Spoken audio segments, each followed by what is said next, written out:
బంధమంటూ ఎరుగని బాటసారికి అనుబంధమై వచ్చింది ఒక దేవత.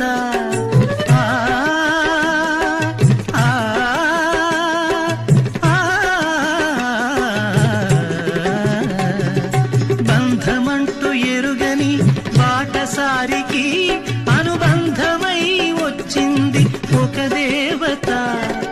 ఇంత చోటులోనే అంత మనసు ఉంచి, ఇంత చోటులోనే అంత మనసు ఉంచి నా సొంతమే అయ్యింది ప్రియురాలిగా.